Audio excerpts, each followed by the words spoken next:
talk this evening is entitled Breaking the Silence, the International Community's Failure to Confront Genocide Inside Myanmar. And our guest speaker is Mr. Liam Mahony. Mr. Mahony, whom I've had the pleasure to know several years now, has an impressive background, I would say, at the intersection of peace, humanitarian action, development, and human rights. He's well known in the field to international organizations, both governmental, intergovernmental, and non-governmental, and to a number of governments. He's been spent more than 35 years working in numerous situations.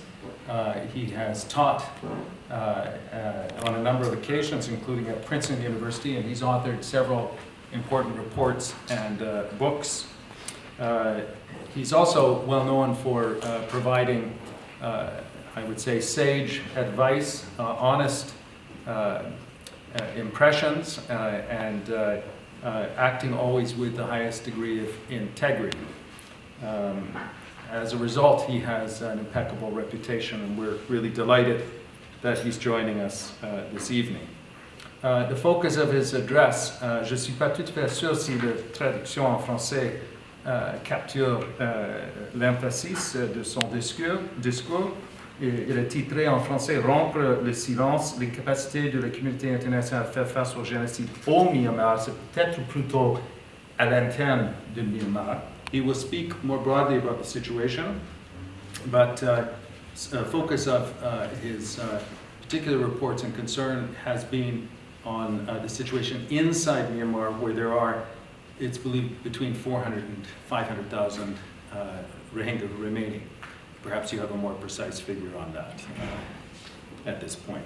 For this evening, this event is taking place through the cooperation of the Neuberger-Jesin Professorship in International Conflict Resolution, in collaboration with Interpares, the NGO based here in Ottawa, and the Human Rights Research and Education Center. It is an activity within the 13th annual summer school on international humanitarian law, which we're delighted to be able to conduct each year in cooperation with the Canadian Red Cross. After Mr. Mahony's address, which will run some 30 or so minutes, perhaps a bit longer, he will be open to questions and any comments that you wish to share from the floor. Il va accepter aussi des questions posées en français, même qu'il va préférer répondre en anglais. We might have to help him with clarifications. I hope you will understand that. But he's going to give it a try.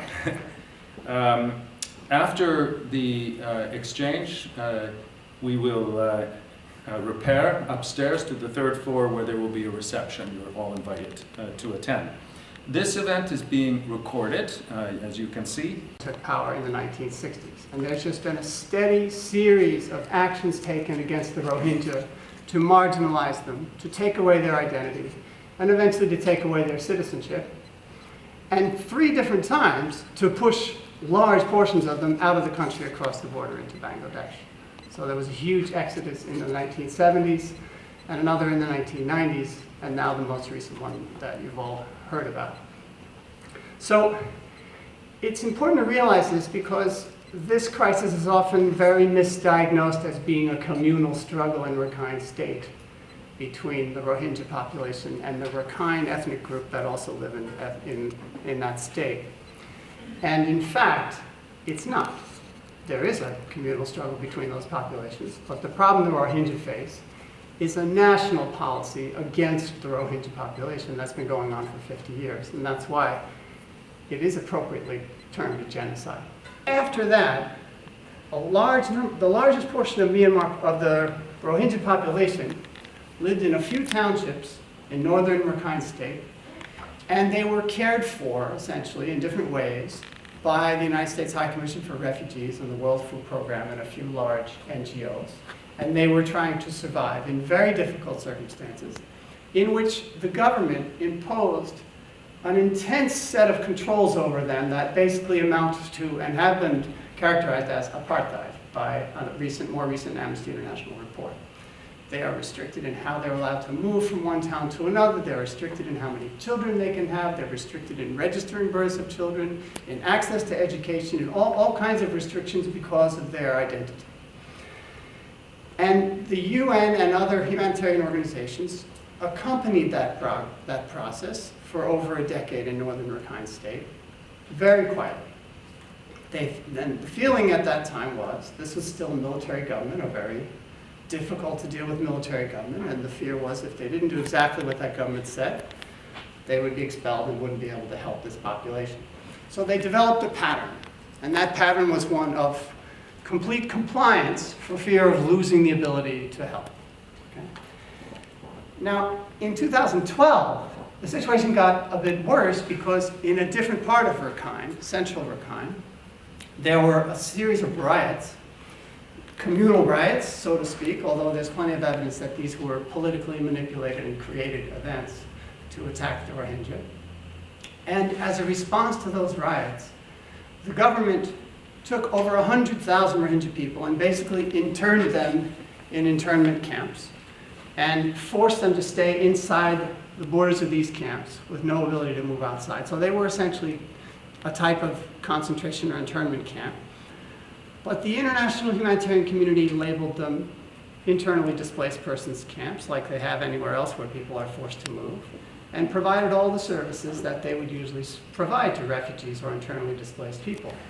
Food, shelter, sewage, everything that they needed.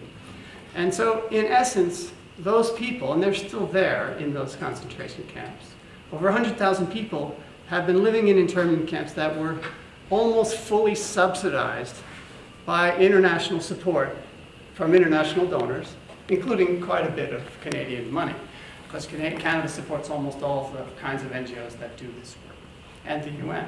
So that's one part of the problem, was that the international community, all these institutions working inside that crisis, they couldn't figure out how to say no, because there were people in need, and yet by saying yes, they were subsidizing essentially an illegal imprisonment of the Rohingya people.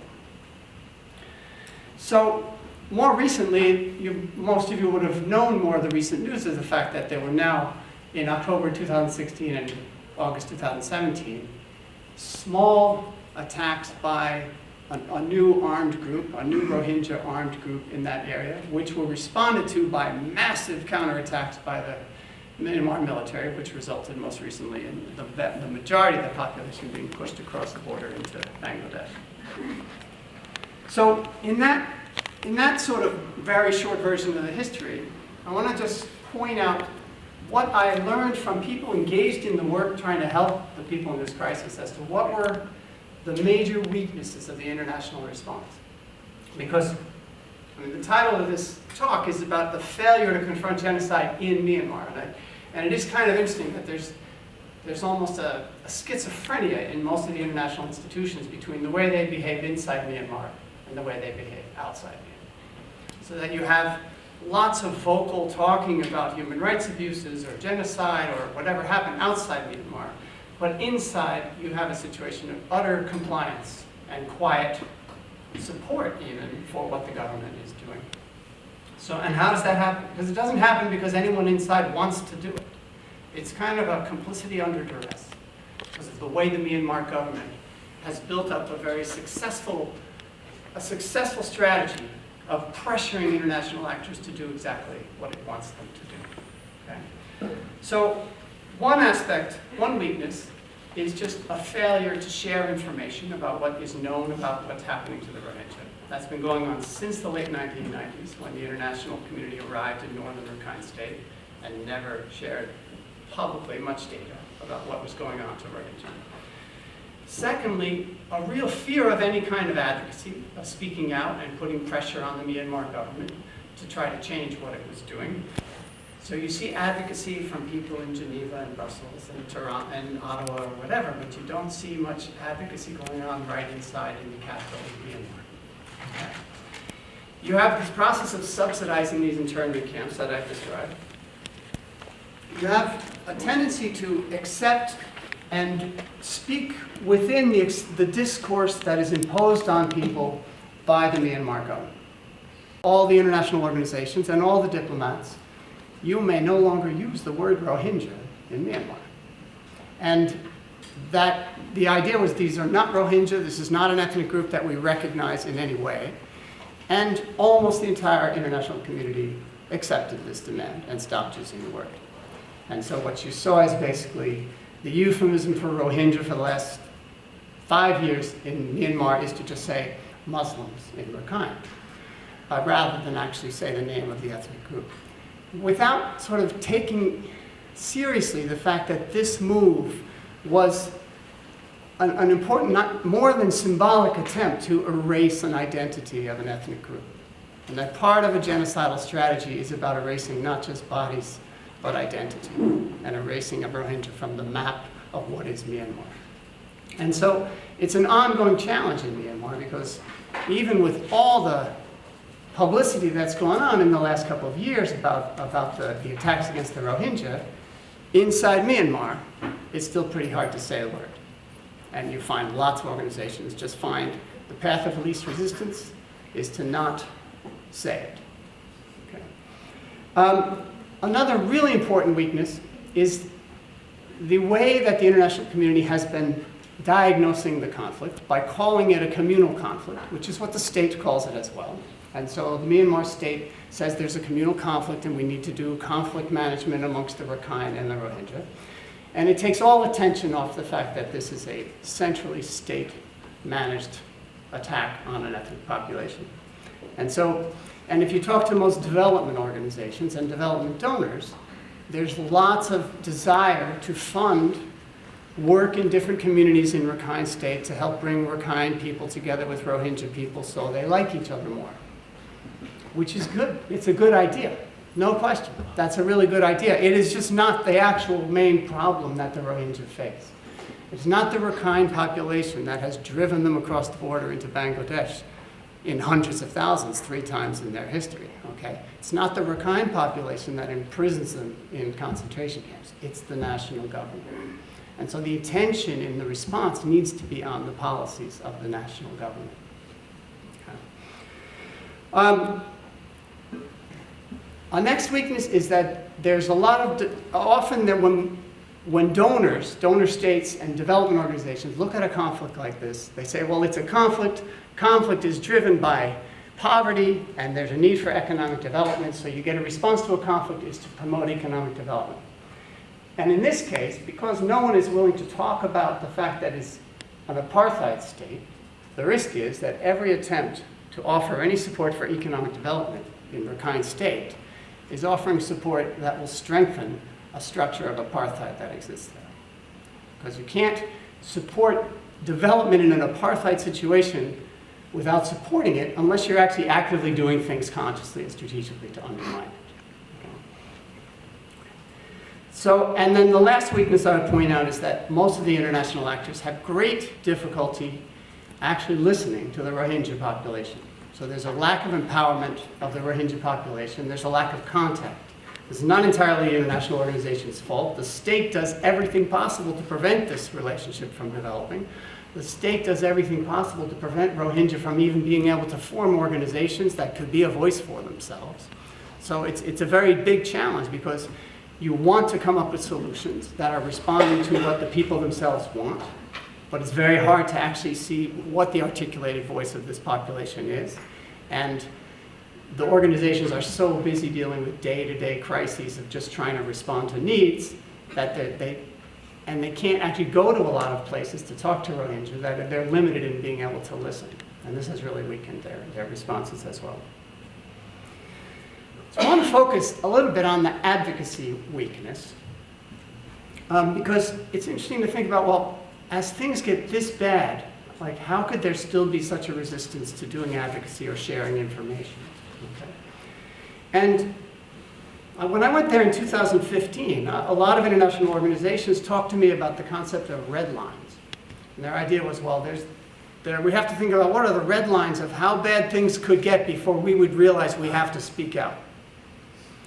And often they answered the question for themselves right away, which was, Well, this doesn't help us much because we've already crossed every red line you can imagine. And it's already so bad we should have been speaking out years ago and we're not. And so, because everyone had been so successfully inhibited by the Myanmar government's control over them. So,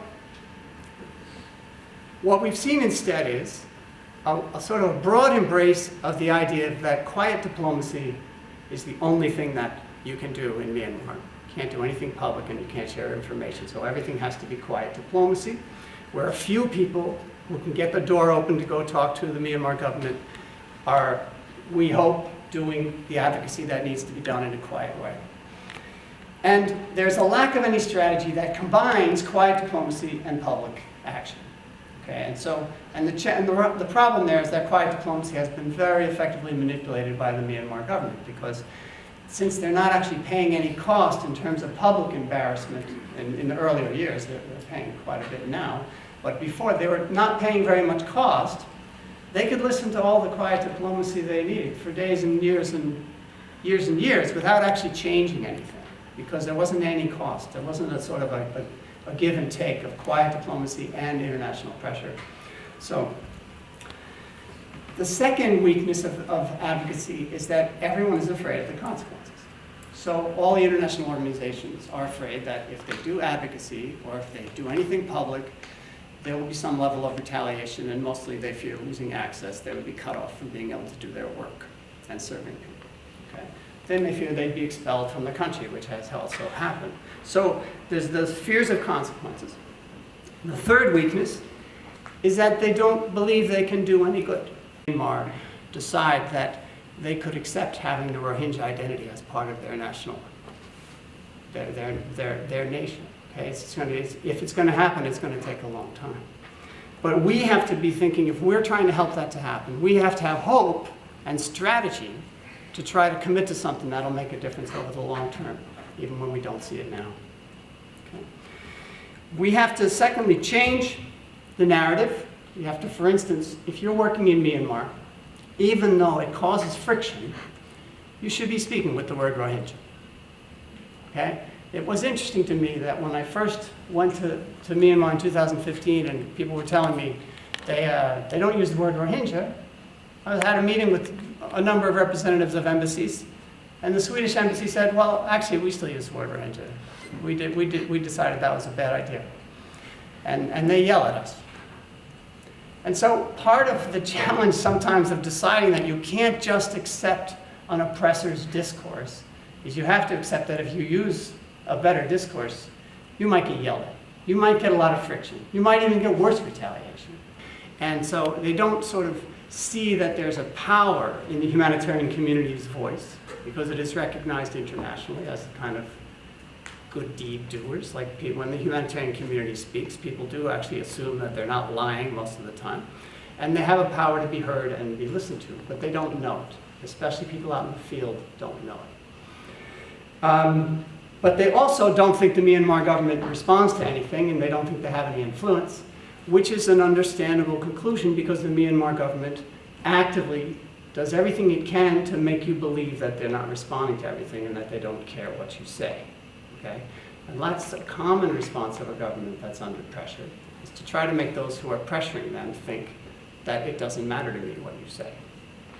So the challenge of political analysis in that kind of situation is to try to figure out where is Myanmar sensitive, and what evidence do we have that they actually are sensitive to international pressure, or that they actually are listening to things that people are saying. And if you look back over recent history in Myanmar, there actually are plenty of instances where you could say, yeah, actually they are paying a lot of attention to what the international community is saying about them, and they are trying to do damage control where they can.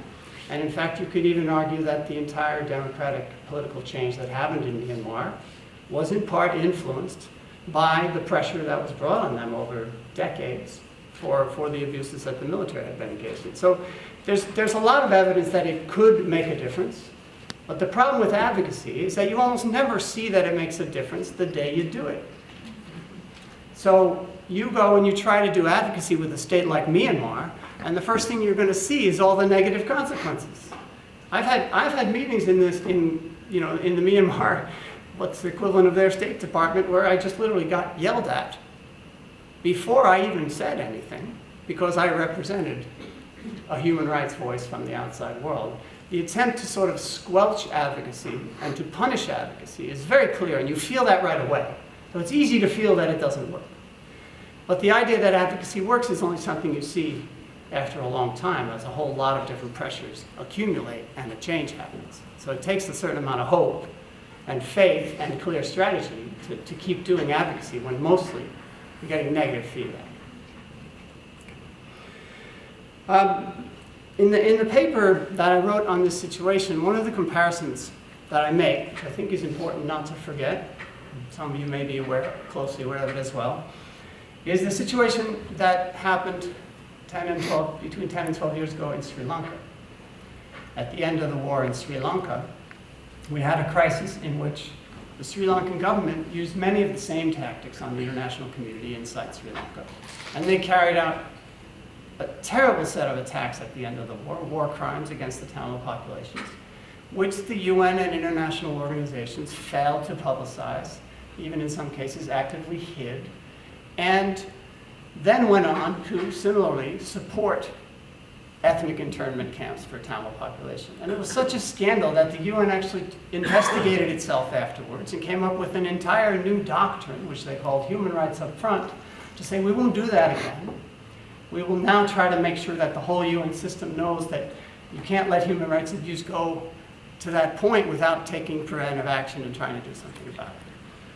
And it's an unfortunate parallel to make because it's so clear within the UN, I think within most people within the UN, that this failed, that this attempt to change that behavior failed, that the human rights up front doctrine, especially in the Myanmar case, it just simply wasn't applied, and the UN just sat back and did its job of delivering goods to people who needed them without seeing itself as needing to play a key role in trying to prevent a human rights crisis.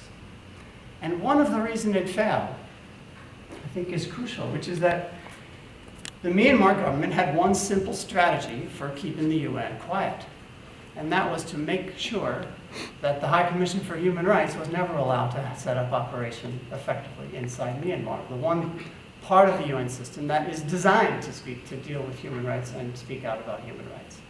And so, as long as the rest of the UN system did not see itself as responsible for doing that job when the High Commission for Human Rights couldn't be there, nobody did it. And that's what human rights up front doctrine was trying to not have happen, but it didn't work because it didn't really change the conception of what the job is of the overall UN when a government uses that strategy.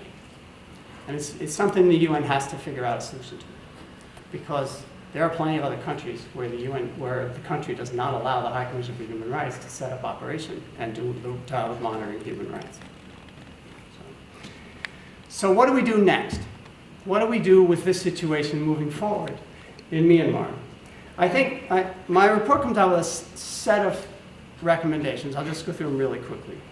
The first is, and it may sound, I don't know, too idealistic, but you have to have hope. If you are hopeless, if you think nothing can change in Myanmar, and if you're an international organization working in Myanmar and you're hopeless, then why on earth would you have a strategy to try to change it? Why on earth would you do advocacy that might put your operations at risk? It makes no sense to take any risk if you have no hope in change. So as long as Myanmar convinces all the international actors that we are never going to change and we are never going to listen to you, and we swallow that, then we'll have no hope that will allow us to develop long-term strategies to try to change anything. The second thing is, you have to deal with hope also because you have to realize that changing a situation like Myanmar is long-term. And if you look at any successful political changes that have happened in our lifetime, and in my career I've worked in quite a few places that have gone through pretty dramatic changes. All the countries in Latin America were military dictatorships when I started working in this field. South Africa was still an apartheid state. You can just go through any number. Colombia just has a peace process after 50 years. They're all really, really long processes. Okay? And part of dealing with a country like Myanmar is actually we have to learn to be strategic and defensive about working through friction. You have to create friction sometimes to make change happen. You have to know how to deal with a scolding. You have to know how to talk. And you have to learn how to work with the government about human rights abuses, for instance, without just saying, okay, I won't talk about human rights abuses because that upsets you. Because that's what has happened in many countries. We don't talk about what upsets the government because we don't want to destroy our relationship with the government. If you're dealing with a government that abuses human rights, your relationship has to be a relationship of friction. I don't think there's any other way that you can do it. Okay? The other thing is that I think there are a lot of organizations working in Myanmar who can actually be supportive of trying to build an alternative in that country. Okay, so the stereotype people have working in Myanmar right now is that Myanmar is full of a bunch of racist, nationalist Buddhists who hate Muslims and hate Rohingyas. And that is a terrible stereotype. It's not true. There's all kinds of people in Myanmar.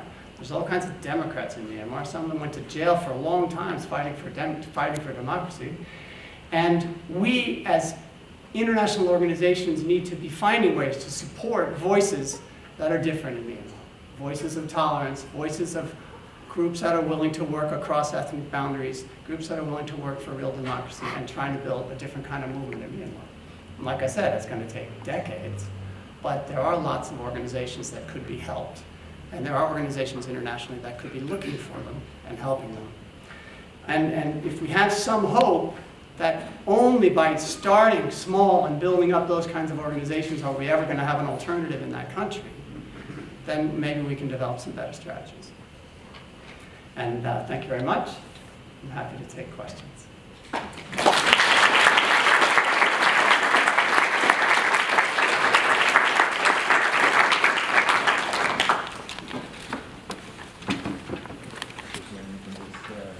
I can just take one of this. You turn this off now. Yeah, so you're going to stop filming.